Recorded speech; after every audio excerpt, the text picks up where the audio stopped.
Alors tout d'abord, je voudrais remercier les Mahorais. Il y a eu beaucoup de Mahorais et de Mahoraises qui ont témoigné dans les précédentes vidéos que j'avais fait autour de Mayotte, qui aussi m'ont contacté en MP et plein de choses, pour me remercier d'avoir couvert tout ce qui se passe sur Mayotte, donc pas de souci. Grand merci à vous également pour le partage et tout le bazar. On va refaire un autre point sur Mayotte. C'est surtout sur le traitement, évidemment, hypocrite de cette gauche woke qui appelle et qui explique que les Mahorais sont quand même un peu racistes et xénophobes. Il faut accueillir les immigrés. Hein.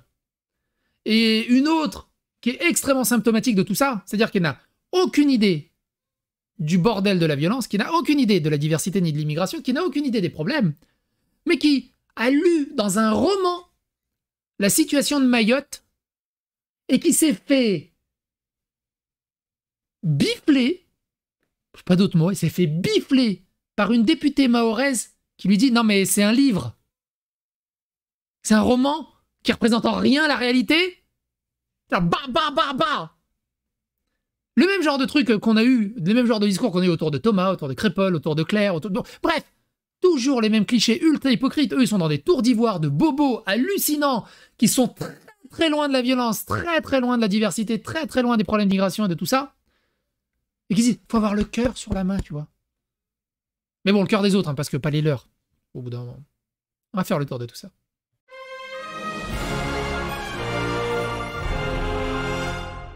Attention, please. La cellule souche, on ne le présente plus, du bobo wokiste. On va pas revenir sur plein d'autres trucs qu'il a dit, on va prendre ça en brut de décoffrage. Écoutez ça, c'est incroyable. Il n'y a que les woke pour sortir ça. Ça ne découragera absolument personne de venir à Mayotte, où effectivement, qui est un territoire qui est beaucoup plus riche, qui est beaucoup plus richement doté, d'ailleurs en service public, même si par rapport à l'Hexagone, c'est moins richement doté, mais par rapport aux Comores, bah, c'est beaucoup mieux. Donc il y aura toujours en fait des flux. Et ces flux, moi je vais vous dire, lorsqu'on essaye de s'opposer à des flux migratoires, la seule chose que l'on crée, c'est de la souffrance et de la mort. Donc ce qui se passe à Mayotte, c'est effectivement à des flux migratoires. Tous les pays s'opposent à des flux migratoires. Il y a un énorme mur entre l'Égypte et Gaza pour pas qu'ils passent. Tous les pays arabes refusent tous les migrants. Il y a qu'à voir. Alors, je ne sais plus si c'était en Tunisie, au Maroc ou en Algérie. Ils ont récupéré tous les migrants, ils les ont relâchés dans le désert. Si tu te barres, tu rentres pas dans mon pays au bout d'un moment. Et ça, là, c'est bien vu. Tu vois, là, c'est bien vu. Mais par contre, pour la France, oh là là, il faut tous les accueillir. Tous. Sinon, on crée de la souffrance. C'est justement en les accueillant à une quantité ingérable qu'on crée de la souffrance. Et on a vu ce qui se passe au Texas aussi en 2 vidéos. Ils ne peuvent plus gérer la masse migratoire. Au bout d'un moment, c'est stop. Ce qui est face à nous, en fait, à Mayotte, c'est une défaite de la République. Ça, je pense qu'on est tous d'accord, en fait, pour le dire. Mais donc, qu'est-ce qu'il faut, c'est qu'on renforce... C'est quoi les outils de la République? Mais ta solution... Les outils qui nous honorent, c'est mettre non, ça plus nous de honore services pas. publics. Ces gens ne sont pas reçus dans des bonnes... C'est mettre plus de services publics. Regarde, tu vois, au quartier de la Monnaie, on a mis 150 millions dans ce quartier. Non, ça, c'était pour les agriculteurs. Je crois qu'on a mis 15 millions dans le quartier de la Monnaie. Je m'en souviens plus du chiffre exact. On a eu plus de services publics. Ça a aidé à quelque chose? Non, il y a toujours autant de trafic, autant de violence, autant de drogue, et on a eu Crépol. De rajouter des épices sur une soupe dégueulasse va pas rendre la soupe bouffable au bout d'un moment. Faut changer de chaudron au bout d'un moment. Conditions. Non, l'immigration aujourd'hui en France n'est pas bien traitée. Tu devrais être le premier à t'en plaindre. Et tu dis d'ouvrir davantage les frontières. Et le problème sera réglé par des gens que tu n'aimes pas. Parce que les Français confieront à ces gens-là la direction de la République. Et il a totalement raison, le gros, là. Je ne comprends pas les règles sanitaires de notre pays. Transformer Mayotte en hub migratoire vers la métropole 10 jours après une alerte sur le retour du choléra. Précisément par cette même route. C'est comme ça qu'on a importé le Covid en France, hein, souvenez-vous, hein. Écoutez cette première bifle déjà. Est-ce que grosse question d'ailleurs, je me pose, est-ce que la LFI a déjà été utile ou pertinente une seule fois? Donc Estelle, députée de Mayotte, députée mahoraise. Et vous demandez le silence parce qu'en fait, quand vous expliquez, et merci de nous éclairer, parce qu'en fait, nous, vous savez, à Mayotte, français depuis 1841, on n'a jamais réfléchi au problème. Et heureusement que LFI est là pour nous parler de développement et de coopération avec les Comores, qui, je vous informe, reçoit 150 millions versés d'aide par la France. Pourquoi les Comores reçoivent 150 millions d'aides par la France? Pourquoi la France donne 50 milliards à l'Ukraine? Pourquoi la France n'a plus d'argent pour les agriculteurs? Pourquoi on déporte les SDF plutôt que de donner 150 millions aux SDF, à la limite? Pourquoi on donne 150 millions aux Comores? Pour les aider à venir? Contre sa signature de lutter contre l'immigration clandestine. Preuve que vous n'avez... On vous donne 150 millions, vous luttez contre l'immigration clandestine. Ok, on prend. Ils voulaient quoi? J'en sais rien, mais regarde, ils nous donnent 150 millions. Mais ils voulaient pas qu'on lutte contre l'immigration clandestine. Vous pouvez nous redonner encore 150 millions parce qu'on a beaucoup de mal à lutter contre l'immigration clandestine. Ah ouais, on va vous redonner. Non, mais au bout d'un moment... Toi fou? Enfin... Rien inventé. C'est une idée de la Macronie. Comme ça, vous vous retrouvez un peu sur deux, trois trucs. Ça marche pas, visiblement. Ben non, ça marche pas. Donc pourquoi est-ce que vous expliquez qu'il faut augmenter l'aide? du droit du sol en 2018 a Je vais terminer mon propos parce que je vous ai laissé débiter des âneries. Je vous ai laissé débiter des âneries, j'ai rien dit. Je sais pas comment font ces députés pour se battre autant. Moi, j'aurais pété une durite au bout d'un moment. Donc vous allez supporter d'entendre des faits vérifiés, c'est-à-dire qu'un pays qui est en tête de tous les classements de corruption, qui vient d'envoyer la troupe contre sa population, de gagner de manière frauduleuse les élections, la solution de LFI est qui, mais c'est un détail, revendique une partie du territoire national, visiblement ça vous aime pas beaucoup, mais vous dites, aidons-les un petit peu davantage. Moi je sais pas, mais en oubliant même Mayotte, en politique publique, de savoir où va l'argent du contribuable, c'est scandaleux. Parce que c'est l'échec d'une politique publique. Et en parlant de politique publique, quand vous ne savez pas vous compter, quand vous n'avez pas les moyens de savoir combien vous êtes sur un territoire donné, vous ne pouvez pas mettre en place de politique publique. C'est-à-dire que vous êtes en train de nous expliquer, le sujet, c'est la pauvreté. La pauvreté ne justifie pas la violence. Mayotte est depuis toujours extrêmement pauvre. On ne découpe pas des gens en morceaux. Vous comprenez? Ça, à aucun moment, la pauvreté ne justifie la violence que subit Mayotte. Et au-delà de ça, hein, aucune pauvreté ne justifie la violence des quartiers en métropole. On a dit, ouais, mais vous comprenez pas leur statut social, ils s'ennuient, les pauvres garçons, il faut les occuper, il faut les envoyer au ski, il faut les envoyer en vacances, vous comprenez, ils ont que ça pour s'échapper. Il y a rien, arrête avec tes boucs émissaires à 2 balles. Rien ne justifie le trafic, rien ne justifie la drogue, si ce n'est des mecs qui sont déjà... qui devraient déjà être en dehors de la société. Rien ne justifie ça. Et elle a raison, la députée. De justifier ça, de trouver des excuses, des boucs émissaires, des circonstances atténuantes, c'est déjà un échec de la République. Et ces politiciens... Là, le Conseil d'État et l'Arcom, au lieu de se faire chier avec ces news, ils devraient se faire chier avec ces politiciens pour les contrôler en disant non mais au bout d'un moment, il faut arrêter d'être hypocrite. Il faut arrêter d'être hypocrite au bout d'un moment. De un. De deux, les écoles, les hôpitaux, les routes que vous appelez de vos voeux, pour lesquelles les Mahorais se battent. C'est impossible de le faire tant qu'on ne sait pas combien on est et que personne ne contribue. Est-ce que ça vous convainc? Parce que la générosité, elle n'a pas de prix, mais elle a un coût. Si vous n'avez pas les contribuables pour payer cette politique publique, vous ne pouvez rien développer. Donc à un moment, LFI, il va falloir que vous aligniez vos principes avec la réalité. Moi, je veux bien tout entendre, mais vous êtes d'une mauvaise foi inouïe quand il s'agit de Mayotte. Entendre votre collègue de la Réunion nous expliquer dans l'hémicycle hier, après vous gargariser de vos grands principes sur la générosité, l'humanité, l'accueil, à nous, Mahorais, qui avons la moitié de la population qui est étrangère, nous dire à nous comment accueillir, ce qui est déjà honteux, mais en plus, là, le collègue réunionnais, qu'est-ce qu'il dit? Surtout pas chez nous. Donc en fait, vous avez une solidarité à géographie variable. Ah si. Allez, on va... C'est incroyable. C'est incroyable. Elle a totalement raison, cette députée. C'est un truc de fou. Un truc de fou. Aujourd'hui, nous avons 12 000 naissances par an, dont 75% sont d'origine comorienne. On n'est même plus dans le grand remplacement, ils sont finis. C'est un truc de ouf. Un truc de ouf. Écoutez ce passage-là. Il est incroyable. La nana Bobo Woke qui t'explique ce qu'elle sait de Mayotte, c'est au travers d'un roman.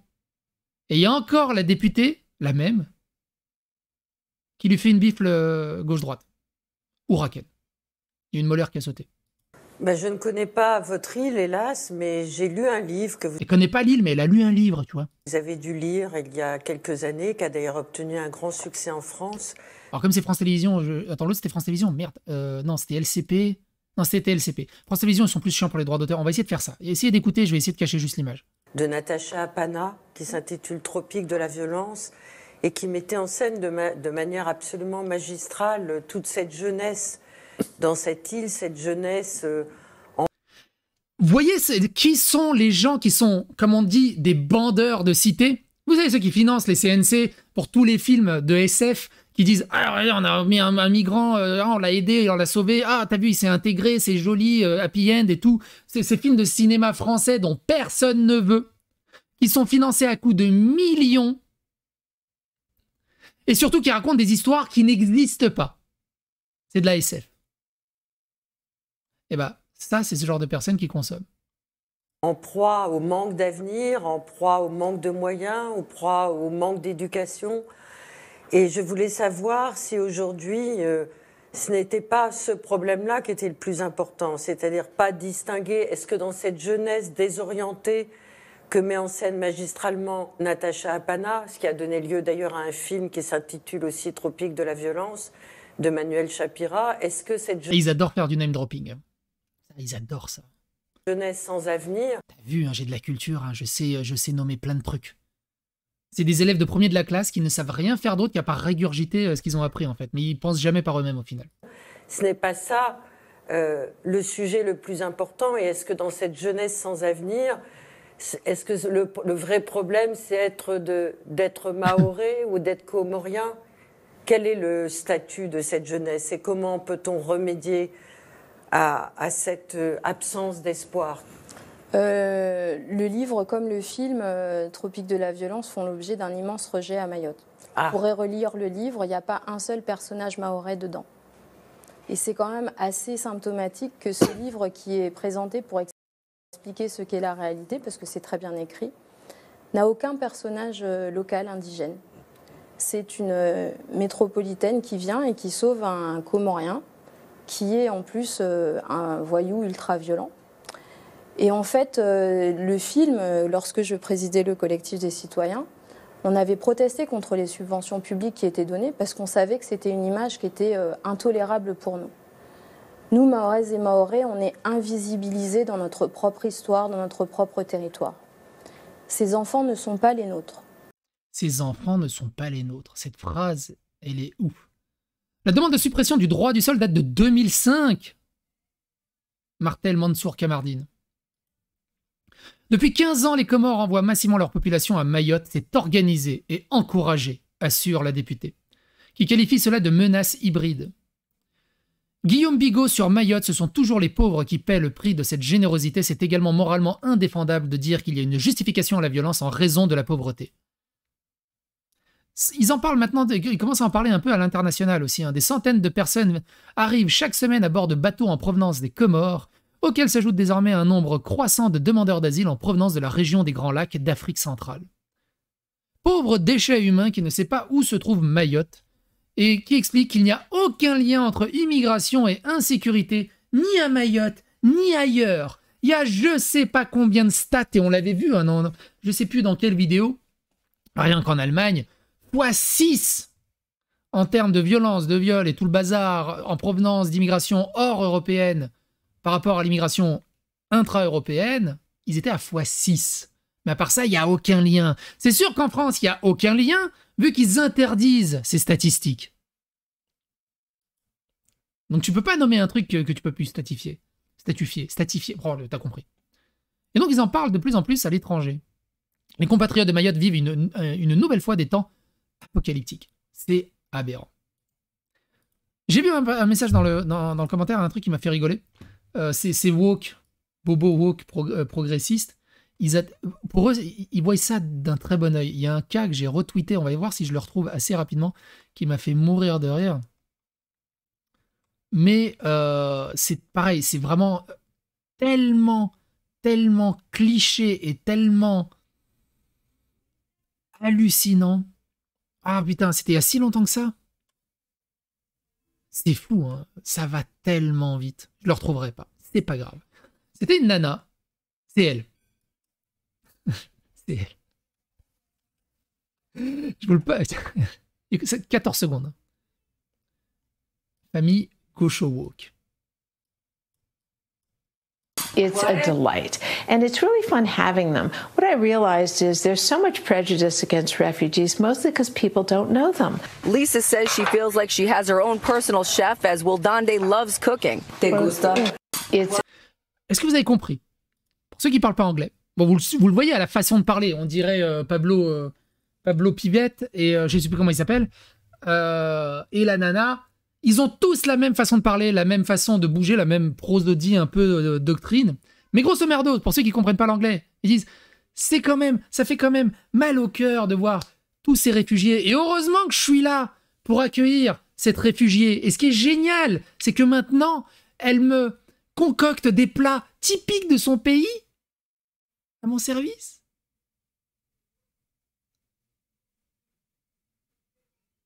Qui travaille gratuitement.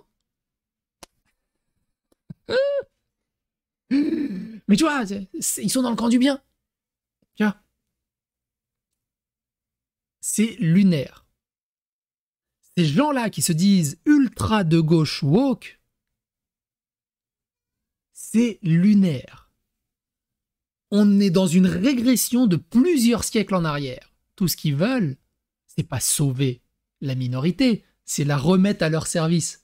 Parce que eux, tu vois, ils sont grands, ils sont valeureux, ils sont blancs, ils sont intelligents.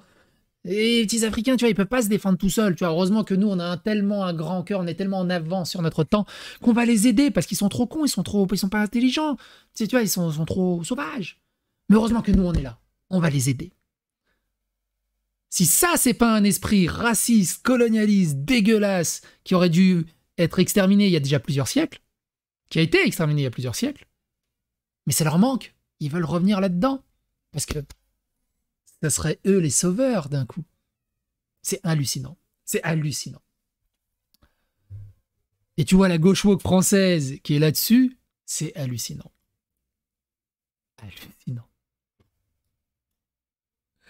Bref, j'espère que cette vidéo vous a plu. N'hésitez pas à partager autour de vous. N'hésitez pas à témoigner dans les commentaires. Soutenez la chaîne. Et à bientôt pour d'autres aventures.